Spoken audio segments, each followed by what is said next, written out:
क्या आप भी उनमें से हैं जिनको केमिस्ट्री से डर लगता है, या केमिस्ट्री बोरिंग लगती है, या केमिस्ट्री समझ में नहीं आती और केमिस्ट्री से दूर भागते हैं? बच्चों, बड़ी क्लास में हो, 11 में हो या 12 में हो या 9 में हो या 10 में हो, किसी भी स्तर पे अगर चले जाएं और केमिस्ट्री अगर बोरिंग लग रही है तो उससे घबराने की बात नहीं है। इसका स्तर कहीं से भी आप स्टार्ट करेंगे तो आपको आएगा। इसके लिए बच्चों मैं आपके लिए लाया हूँ जर्नल केमिस्ट्री सामान्य रसायन, 0 लेवल से प्रारंभ, जीसी का मतलब जर्नल केमिस्ट्री सामान्य रसायन, मेरी क्लास सीपी सर क्लासेस में। और ये चैनल जो आप देख रहे हैं यह है गीता एकेडमी पॉइंट, जो कि केमिस्ट्री में चलती है और इसमें अन्य चीज़ें भी बताई जाती हैं। तो बच्चों मैं हूं सीपी सर, आपके लिए लेके आया हूं जनरल केमिस्ट्री सामान्य रसायन। तो जिन बच्चों को केमिस्ट्री से डर लगता है, घबराने की जरूरत नहीं है। हम आपको यहाँ पे शून्य स्तर से प्रारंभ करेंगे, चाहे कक्षा 9 के बच्चे हों, चाहे 10 के हों, चाहे 11 के, चाहे 12 के। तो उनको कहीं ना कहीं दिक्कत जरूर आती है, क्योंकि कुछ बच्चों को मॉलिक्यूलर फार्मूले लिखने नहीं आते, तो कुछ बच्चों को यौगिकों को आयनों में तोड़ना नहीं आता, तो कुछ को संयोजकता निकालने नहीं आती, तो किसी को बंद बनाने नहीं आते। यानी तमाम तरह की परेशानियों को दूर हम करेंगे आपको इस भाग में। यानी ये पार्ट बाय पार्ट में आपको लेके आता रहूँगा और इसमें हर टॉपिकों पर बात होगी। जैसे कि इसमें सबसे पहले बच्चों हम लोग बात करेंगे कि अणुसूत्र यानी यौगिक के अणुसूत्र कैसे बनाया जाए। तो सबसे पहले देखिए हम बात करेंगे यहाँ पर पॉइंट वाइज पॉइंट, यानी पहला पॉइंट हम लोग देख रहे हैं अणुसूत्र, अणुसूत्र बनाना। तो बच्चों मॉलिक्यूलर फार्मूला इसे कहते हैं, मॉलिक्यूलर फार्मूला। तो बच्चों मॉलिक्यूलर फार्मूला को कैसे हम लोग बनाते हैं? तो बच्चों देखिए इसका एक जनरल सामान्य तरीका है कि जैसे मान लेते हैं कोई ए तत्व है और इस पर कोई +2 चार्ज है, और ये आपका बी है और इस पर कोई -3 चार्ज है। तो बच्चों करना इसमें कुछ नहीं है, इस तरीके से एक लाइन ऐसे खींचिए और इस तरीके से एक लाइन ऐसे खींचिए। ए के नीचे ए को लिख दीजिए और बी के नीचे बी को लिख दें। और बच्चों ये 3 जो है इसका आंकिक मान यहाँ लिखें इसके नीचे ऐसे, और 2 को यहाँ लिख दें। अब इसको सटाकर बच्चों आपस में लिखें तो ये इस तरीके से लिखा जाएगा, यानी A3B2। तो ये इसका हो गया अणुसूत्र। जैसे बच्चों हमको कोई लिखना है, जैसे हमको लिखना है आपका, जैसे मान लेते हैं कोई हमें एग्जाम्पल लिखना है, एक हम बताते हैं आपको करके। जैसे आपको लिखना है फेरस सल्फेट, फेरस सल्फेट। तो बच्चों फेरस सल्फेट लिखना है तो Fe, और बच्चों सल्फेट के लिए होता है SO4, इस पर चार्ज होता है -2 और इस पर होता है +2। अब बच्चों देखिए इसको क्रॉस करा दीजिए, इसको क्रॉस करा दीजिए, Fe। और बच्चों 2 अगर समान है तो ये कट जाते हैं, तो आपको कुछ भी लिखने की जरूरत नहीं है, ऐसे के ऐसे एज इट उतार दीजिए बच्चों। अब जैसे मान लेते हैं लिखा है आपका फेरिक सल्फेट, फेरिक सल्फेट। तो बच्चों फेरिक के लिए होता है Fe+3 चार्ज और SO4 पर -2 चार्ज। तो बच्चों यहाँ पे देखिए अलग अलग आवेश हैं, तो इसके लिए हम लोग इस तरीके से, और यहाँ पर Fe यहाँ बच्चों 2 लिखेंगे। अब बच्चों 3 इसके नीचे लिखना है, तो ये पूरा एक आयन है और आयन में कई तत्व शामिल हैं, इसलिए हम यहाँ पर नहीं लिख करके यहाँ पर एक ब्रैकेट का प्रयोग करेंगे और SO4। अब ये पूरा एक बन चुका है, यहाँ पर 3 लगा देंगे, तो ये हो जाएगा Fe2SO4 का होल थ्राइस। तो बच्चों इसी तरीके से हम मॉलिक्यूलर फार्मूले बनाते हैं, और मॉलिक्यूलर फार्मूले बनाते हैं इसके लिए हमको ये आवश्यक है कि हमको आयनों पर आवेश पता होना चाहिए कि इस पर कितना आवेश होता है, चाहे धनात्मक हो चाहे ऋणात्मक हो, उन पर आवेश हमको पता होना चाहिए और उनको क्या कहते हैं ये भी पता होना चाहिए। तो बच्चों इसके लिए आपको घबराने की जरूरत नहीं है, मेरी एक वीडियो पड़ी हुई है जिसमें मैंने सारा डिटेल से लिखाया है और उसको समझाया है, बताया है। तो उस वीडियो का डिस्क्रिप्शन में लिंक मैं डाल दूंगा, डिस्क्रिप्शन में जाके उस लिंक से उसको आप लोग देख सकते हैं और वहाँ से इसको सीख सकते हैं। यानी ये दोबारा हम नहीं लिखा रहे हैं, वहाँ वीडियो में जाकर आप इसको देख लें, इसी वीडियो के डिस्क्रिप्शन में आपको वो लिंक मिल जाएगा। तो बच्चों पहला तो यही होता है अणुसूत्र बनाना, यहीं से स्टार्ट होती है, यहाँ से केमिस्ट्री एकदम स्टार्ट होती है कि कैसे हम अणुसूत्र बनाएं और कैसे ये। अब बच्चों इसी तरीके से सब चलेगा। एक एग्जाम्पल हम और दिखा देते हैं, जैसे मान लेते हैं हमको लिखना है बच्चों sodium phosphate, sodium phosphate, phosphate. तो बच्चों यहाँ पर देखें सोडियम Na ऐसे लिखा जाएगा और फॉस्फेट बच्चों होता है PO4 की पावर पर चार्ज -3 और इस पर क्या होता है 1 होता है बच्चों। तो इसको क्रॉस करा दीजिए और क्रॉस कराने के बाद बच्चों ये हो जाएगा आपका Na3, तो ये हो जाएगा Na3 और PO4 यानी Na3PO4 बन जाएगा। तो बच्चों इसका पूरा का पूरा विवरण आप उस वीडियो में जाकर देख लेंगे। हम दूसरे पर बात करते हैं यहाँ पर, ठीक है। तो हम यहाँ दूसरे पर बात करते हैं, मैं इसको मिटा रहा हूँ, मैं वीडियो में इसके डिस्क्रिप्शन में इसका लिंक डाल दूंगा, वहाँ से इसको देख सकते हैं, पूरा पूरा पढ़ा हुआ है।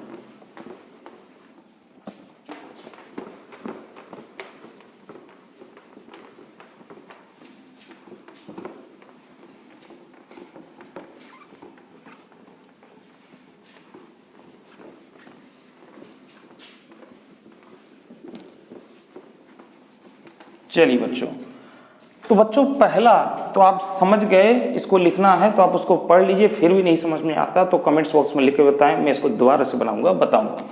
बच्चों दूसरा जो हमारा अनुप्रयोग है ये है यौगिक को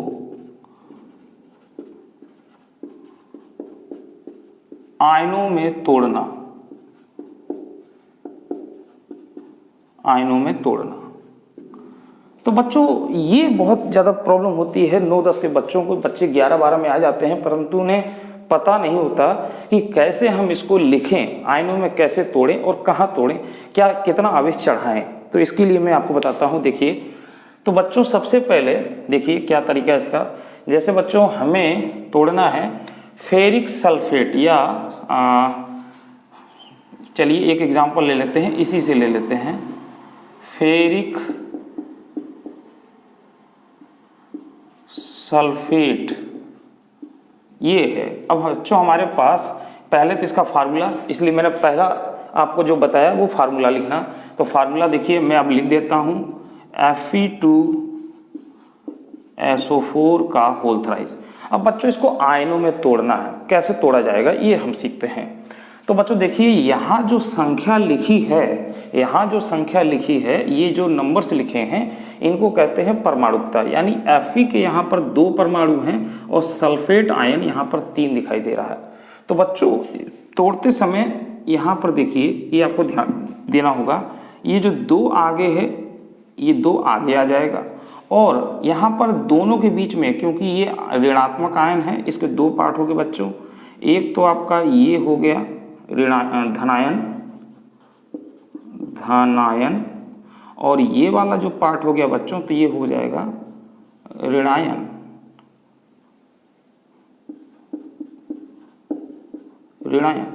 तो बच्चों इन दोनों के बीच में हम प्लस लगाएंगे, यानी देखिए 2 आगे ले जाएंगे और यहाँ प्लस लगा के इस 3 को भी आगे ले जाएंगे।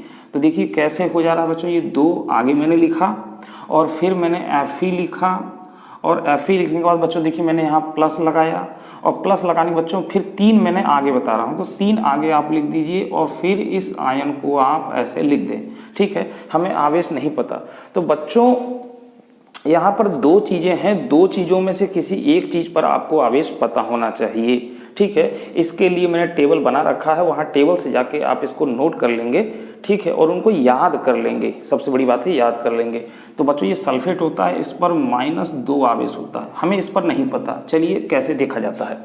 तो बच्चों ये चीज़ यहाँ पे ध्यान रखें कि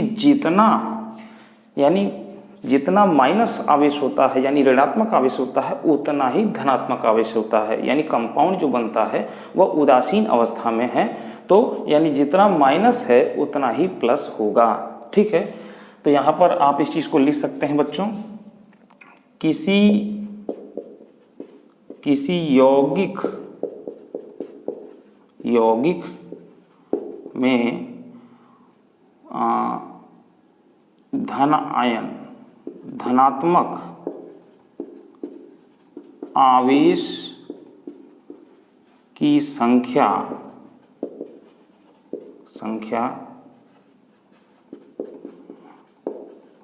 ऋणात्मक आवेश की संख्या के बराबर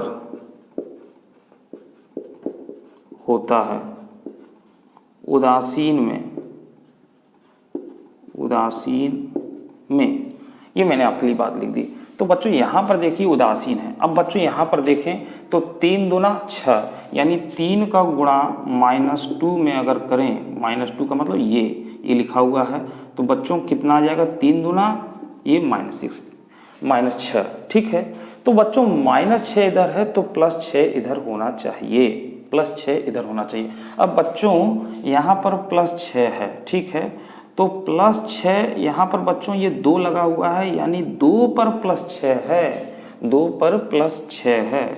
यानी हम यूं कहें बच्चों, ये हो गया 2 और x, मान लेते हैं हमें यहाँ पे आवेश नहीं पता है, तो इस पूरे पर यानी इस पूरे के बराबर बच्चों ये +6 आवेश हुआ, इस पूरे के बराबर इस पर 6 आवेश हुआ। तो केवल अगर हमने इसको x माना है तो इस पर आवेश कितना आना चाहिए, 2 का इसमें भाग लगा दे बेटा, तो ये हो जाएगा 2 तिहाई 6, यानी +3 आवेश।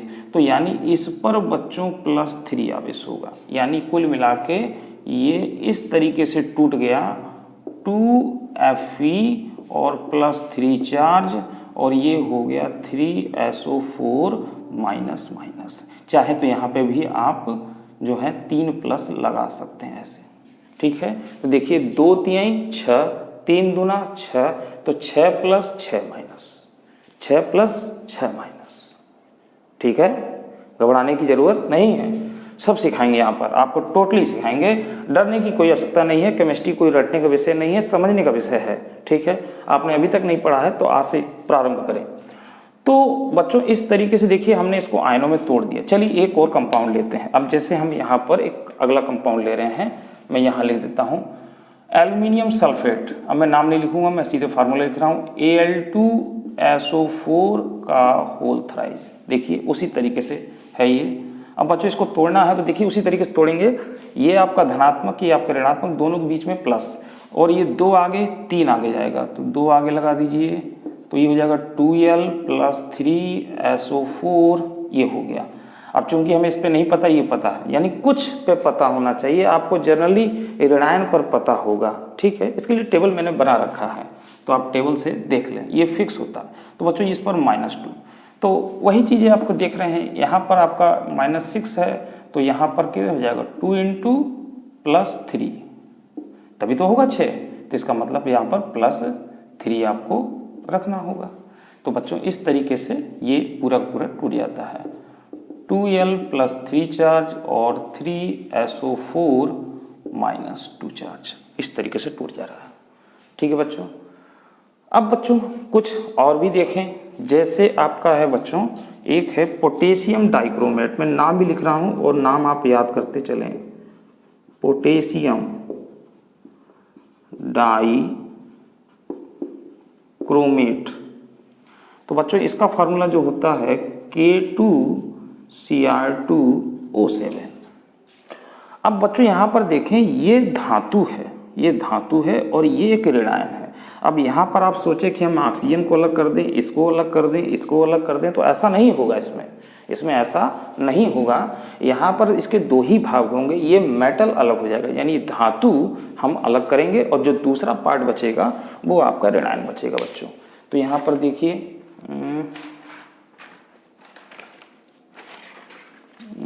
कहाँ गया मार्कर,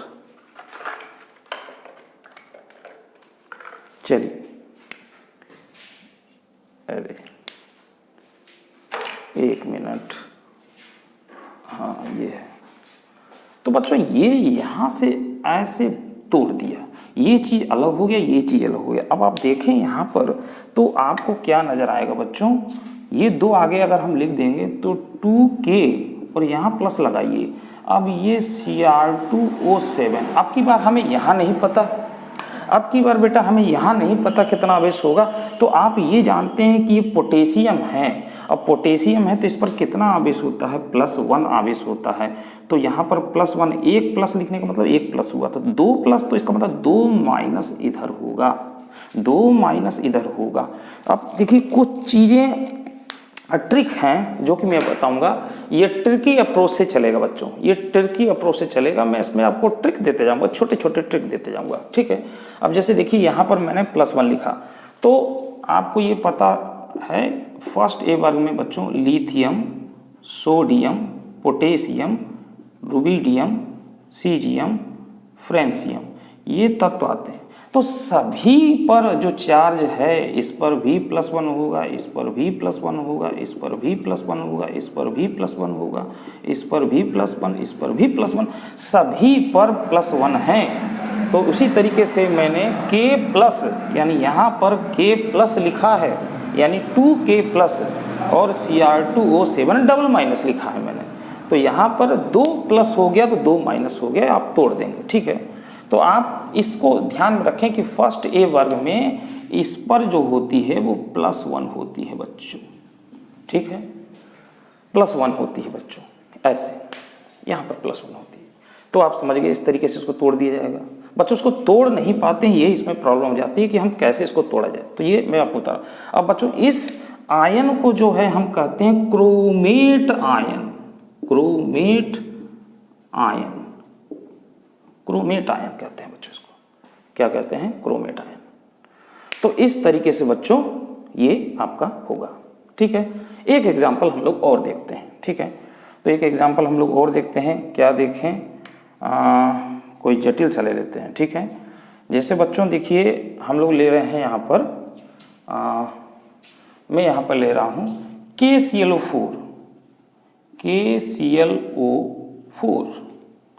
अब बच्चों यहाँ पर देखिए पोटेशियम है यहाँ पर, तो ये अलग होगा, ये अलग होगा, ठीक है। तो इसको तोड़ दें तो ये K अलग लिख दीजिए और Cl4 अलग लिख दीजिए। तो बच्चों इस पर जो प्लस चार्ज होगा उतना ही होगा, यहाँ पे कितना भी भीड़ लगा हुआ है उससे हमें कोई मतलब नहीं है, ठीक है। तो यहाँ पर अगर 1 प्लस चार्ज है तो यहाँ पर भी 1 माइनस होगा, 1 माइनस होगा, ये हो गया। अब बच्चों इस आयन को हम लोग बोलते हैं परक्लोरेट, परक्लोरेट, ठीक। अब ये जो मैं आपको बताते जा रहा हूँ इनको आप लर्न करते जाइए, यही एक तरीका है, इनको आप लर्न कर लीजिए। इसको परक्लोरेट बोलते हैं बच्चों। अगर ये आपके सामने हो जाता KClO3, KClO3, तो ये बच्चों जो टूटता, तो ये जो टूटता तो ये क्या हो जाता, K+ और ClO3-। तो बच्चों इसको बोलते हैं क्लोरेट। ये पर लग जाता है इसमें 4 होने के कारण, तो ये क्लोरेट है, क्लोरेट, ये क्लोरेट है।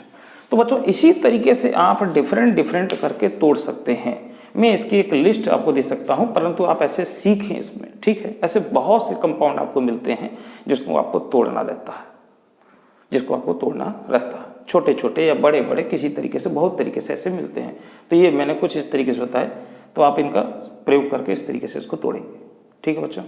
तो बच्चों हमने आज 2 चीज़ें जान ली, एक तो यौगिक को आयनों में तोड़ना और एक मॉलिक्यूलर फार्मूला जो कि मैंने आपको बता रखा है और इसकी पिछली वीडियो में मिलेगा, ठीक है बच्चों।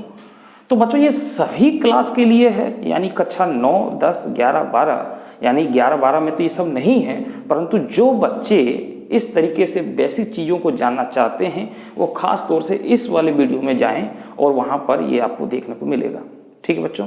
मेरी ऑफलाइन कोचिंग है बच्चों CP sir classes, new Surabhi के पास पांडेपुर में, और ये चैनल जो आप देख रहे हैं ये है गीता अकेडमी पॉइंट यूट्यूब पर चैनल, ठीक है बच्चों। तो ऑफलाइन क्लास में अगर आप लेना चाहते हैं तो मुझसे संपर्क कर सकते हैं। मेरा नंबर जो है वो है आपका 8005009082, मेरा नाम लिखा ही हुआ है, 800-500-9082, इस पर आप कांटेक्ट कर सकते हैं। तो बच्चों कोई भी समस्या नहीं होगी, आप बारीक से देखते जाइए, बारीक से पढ़ते जाइए, आप और मन से निकाल दीजिए कि आप केमिस्ट्री रटना है, रटना बिल्कुल नहीं है, मैं आपको सिखाऊंगा।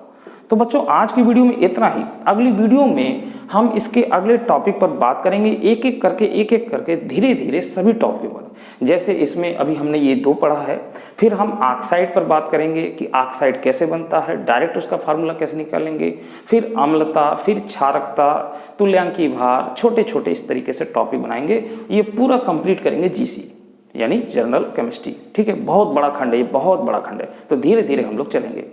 तो बच्चों ये वीडियो आपको कैसा लगा? अच्छा लगा तो इसके लिए एक लाइक करिए, अगर अच्छा नहीं लगा तो डिसलाइक कर दीजिए। अगर कोई बात है तो कमेंट्स बॉक्स में हमें लिख के बताइए या सुझाव दीजिए।